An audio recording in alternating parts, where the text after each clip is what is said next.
The Insider.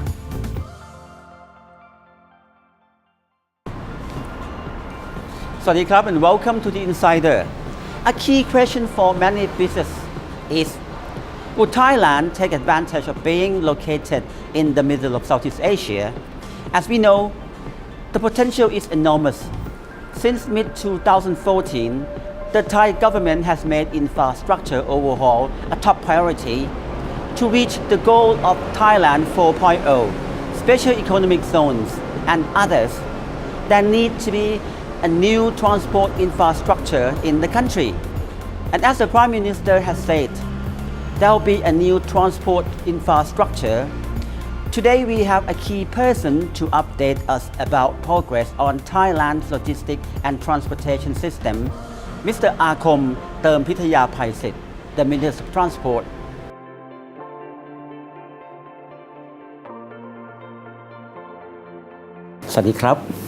Well, thank you, Excellency. Thank you very much for sparing your time with us. Of course, being with us as the Minister of Transport. Recently, we have heard a lot about the 20-year national strategy, and of course, the comprehensive reform is also part of the strategy for this country. As for the transport sectors, what would be the key area of reform in this strategy? Actually, following the national strategy for the next 20 years, actually people have been waiting for a long time, 10, 20 years, that our transport sector as well as the transport industry is not performing as good as we expect. As we can see that our ranking in the world competitiveness, always the infrastructure is behind other countries in the ASEAN. So the key for the next 20 years, we are looking for the three areas actually for the long-term vision. First, of course, that we would like to see our transport sector more efficient. More efficient meaning is we could connect between mode of transport, different mode of transport, from road to rail, from rail to water, for example. Secondly, we would like to see our transport sector to be more environment friendly by introducing the higher technology that save energy, green and safe for the people to travel. And the third is the transport will be not only for particular group but for all people. So inclusivity is one of our vision that we are following the national strategy for the sustainable transport in the future. What we would like to see during the first few years, for example, within the next 5 years, is how the government accelerate all the pending project. For example, we can on the road transport, I would like to mention the quickest way is the government put focus on how to improve the road to the other city. As soon as the NCPO took over the administration, as well as at the same time the new cabinet assumed the administration. The first three projects that the government approved is the motorway to make the people travel from Bangkok to Nakhon Ratchasima, from Bangkok to Kanchanaburi, from Bangkok to Rayong more quicker. So the first three projects, this is the under construction right now, under construction. Within the next 3 years, you will see that you can drive from Bangkok to Nakhon Ratchasima within 2 hours. So I can say that this is the immediate project. Immediate, yes. Yeah, immediate project. Next is the rail reform. The rail reform very important for Thailand by the King Rama V, who kindly initiate and introduce the railway system to Thailand. Modernization era. Modernization at that time. And this time the second wave of the modernization of the railway. By first we improve the transportation within Bangkok. So by completing our master plan on the mass transit in Bangkok. Right now we have only green line and we have the blue line running. The government accelerated one of the project is the Purple Line, already in service already. So for the remaining mass transit in Bangkok, we are expecting to complete the process of approval within this year or early next year, so that the bidding process and construction can start as soon as possible. For the next 3 or 4 years, then you would see all the network of the mass transit in Bangkok completed. Excellency, you talk about the second modernization era for the train system in Thailand. The first one was during King Rama V's reign. Why we have to wait for that long? It's very difficult to explain. I think people ask, ordinary people would ask this question, why do we have to wait that long? I think it's an administration problem. But under the Prime Minister General Prayut as a Prime Minister, we are one party. We are one party. So everybody understands the common goal of the country. So all the projects that have been pending delayed 10 years, 20 years, some project 20 years, has been approved in this project. So when we talk about the rail reform, I mentioned about the mass transit in Bangkok, or we can say that the metro line will be completed after a process of approval within next year. And secondly, we have to talk about the commuter. Commuter meaning is how to get the people who live in the suburb to the city center. So there are train availability of the SRT available right now.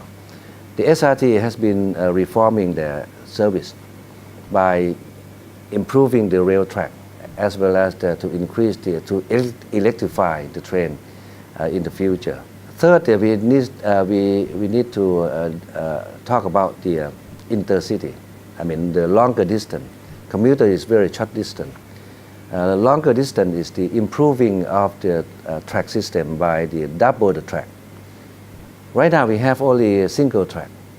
Altogether in the country we have 4,000 kilometers. This government approved the double track 900 kilometers already, which is the big change. In the past, never. It's one project by one project, It takes a long time. But within 2 years, we have already approved 900 kilometers. The construction already started. And the fourth one, we need to talk about the high speed. The high speed is one of our focus to put the more efficiency on the transportation.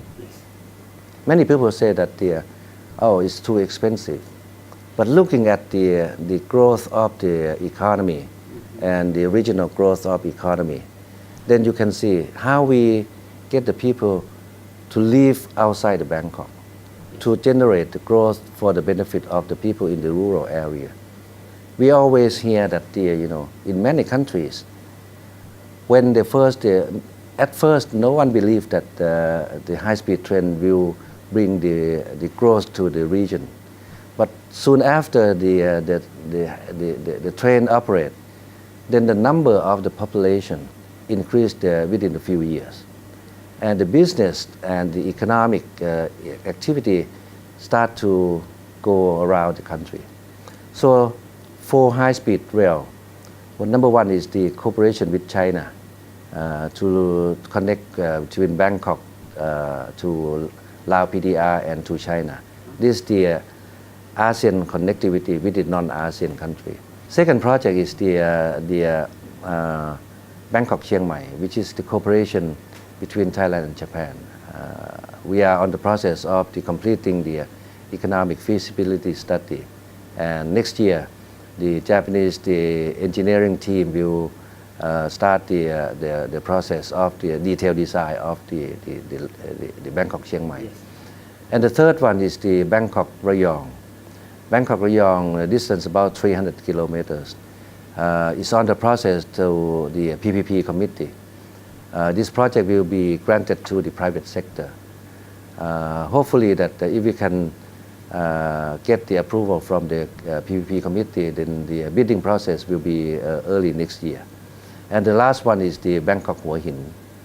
Hua Hin is well known for the tourists. Total distance is about 200 kilometers.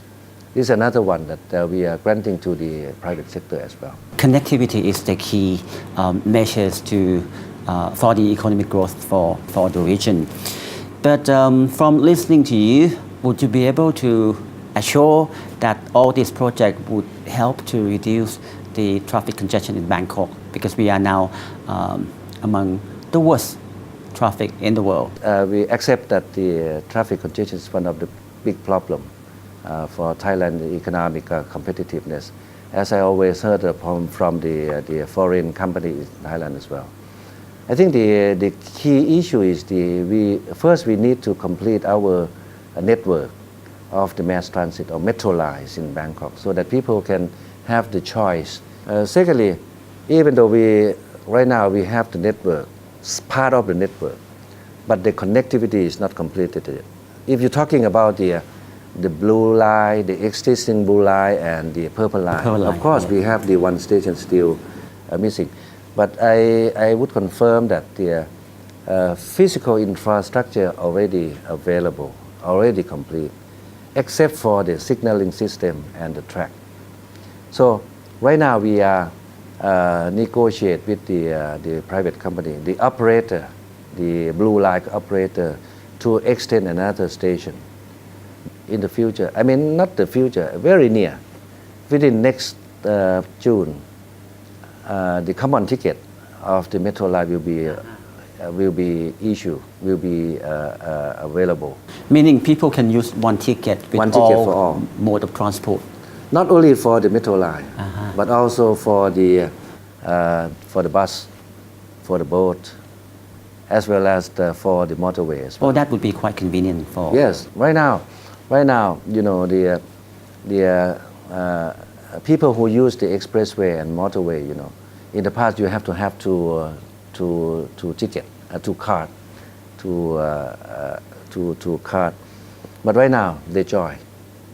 This is another issue that has been delayed for a long time, and we could do at this government. Now we shift to another serious issue. It's the civil aviation standard in Thailand. What would be the latest development on these matters? Well, the separation of the organization, the restructure of the organization is one of area that we have already completed. Secondly, in compliance, in order to resolve the significant safety concern with the ICAO, so we start the process of the recertification of the all airlines. You know, actually, the recertify of the airline is the key issue that the ICAO has to ask the Thailand to do. In order to recertify all the airlines, we have altogether 28 airlines operating internationally that we have to very strict to certify them, because in the past that the ICAO didn't believe in our system, in our process, because firstly we lack of the number of inspector. Secondly, the process is not very standard, and not very international. So we reprocess of the recertification already. There are 5 stages of the recertification. We have already gone through the 2 stages already. Now we are on the process of the document evaluation. There are 3 airlines, there are 3 major airlines, accounting for 70% of total passenger internationally. Of course, the Thai Airways International is number one. Secondly, Bangkok Airways, and the third is Thai Air Asia. All 3 are under closely evaluated on the document, because in the ICAO system the document is very important. Once you have document and manual, then the 4th stage is we have to check whether you follow the manual or not in the field. So we have to go to the airline and let them demonstrate how you operate to assure that they follow strictly to the manual and the document. And the last one will be the recertification. So all the process, we hope that the 3 airlines will be completed within this month or next month.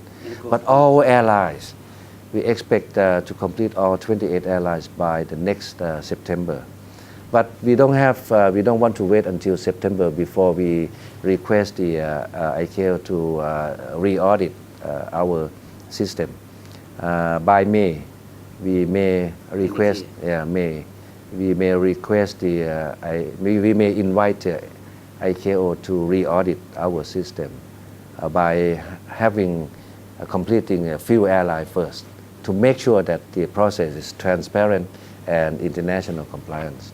Right now, we have seen the increasing demand of air service. We have more passenger traveling by air. What would be the new measures to facilitate the air service in our country? It's one of the areas that we are improving. It's not the reforming, but it's a kind of the development of the air. Number one is the airport. Yeah. Airport is Suvarnabhumi Airport is now reaching the full capacity already. Yes.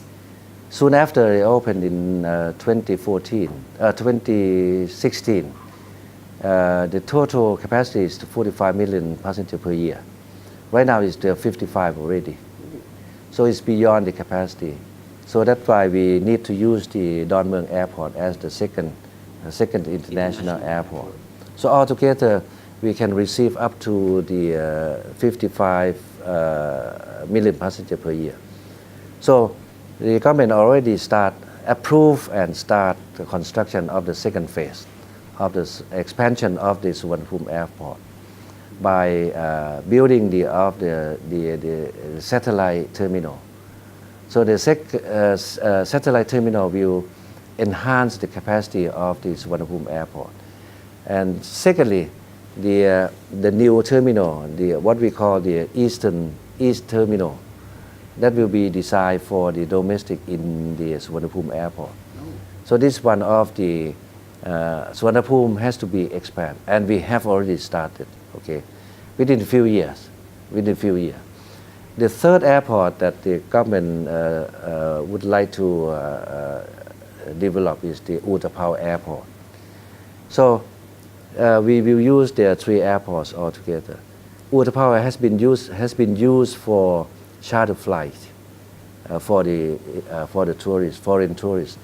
It's popular, and we would like to increase more commercial flight, more scheduled flight for the people who would like to see the Pattaya, Rayong, the eastern coast.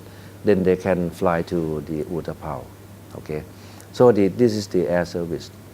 The regional airport, the Phuket new terminal already opened, and the Ministry of Transport, for the next year, we have the plan to build a new airport at Betong Yala for the southern part of Thailand, for the people in the south. We are planning to expand the Khon Kaen airport by next year as well. We are going to expand the capacity of the Krabi, which is one of the like a sister airport of the Andaman. We have Phuket Airport, and now we have the Krabi. Krabi is now reaching capacity as well. So there are several projects on the improvement of the air service. Well, we talk about land, we talk about air. What about sea? Any development in such as a new seaport? Because Prime Minister always mentions about this government want to facilitate the coastal transport. Well, the few key projects. Number one is the Lam Chabang seaport. Lam Chabang is the biggest, our biggest deep sea port, servicing the industry around the eastern seaboard. It's main gate for our export goods, as well as the goods from our neighboring country. They are also using our Lam Chabang seaport. At this moment that we are the private company who are granted the concession of the Lam Chabang operation. They start to construct the second basin. We have altogether in the plan 3 basins, 3 phases actually. Phase 1 already operate. Phase 2 we half operate. They have to build the terminal for the phase 2. And the third one is we expect, we hope that we would complete our EIA within next year, and then we will propose to the government to grant that to the private sector to construct the third phase. So the Lam Chabang will be expanded as well to serve the Eastern Economic Corridor policy of the government, which we will introduce the new S-curve industry in the area. Okay, and beyond that, I think the coastal seaport, we should also mention about the Songkhla, which is it's not a very big seaport, but it can service the goods from southern part to Lam Chabang and then go abroad. Okay, and we are also considering the new location for the coastal seaport at Chumphon. Okay. Secondly, on the river transport, which is also mainstream of the to reduce the logistic cost from agricultural goods and as well as the raw materials, construction materials from Bangkok to central part to the north. They can use the river port at Chao Phraya and Pa Sak. We are improving the river port to facilitate by making sure that the water is enough all the season, so that the boat and the barge and the tugboat can enter up to very beginning of the river. We are also considering the 2 locations for the cruise in the future. One is in Samui and the other in the Krabi. That will be 2 locations that we are selecting for the cruise port. Every year the cruise they're coming to Thailand 3 or 4 months at the end of the year. So normally right now they're parking, they're docking at the Lam Chabang. But in the future, by next year, if we able to complete, we are trying to complete the study and design as soon as possible for these 2 locations. That would be very exciting for Thai and foreigner who would come to Thailand. Well, thank you very much, Excellency. From listening to you, I can see that we are entering the new era of modernization of transport in Thailand. Indeed. Well, thank you very much for being with us. Thank you. With Bangkok achieving the most visited city in the world status, the matter of getting around the city easily will be a must. And given Thailand's comprehensive reform agenda, getting around the whole country easily and connecting the region will also be a must. As the Transport Minister has informed us, Thailand's policy on transport cannot be just a strategy, it must also be completed successfully. Thank you very much for watching The Insider this week, and please stay tuned for the next episode. Thank you again and สวัสดีครับ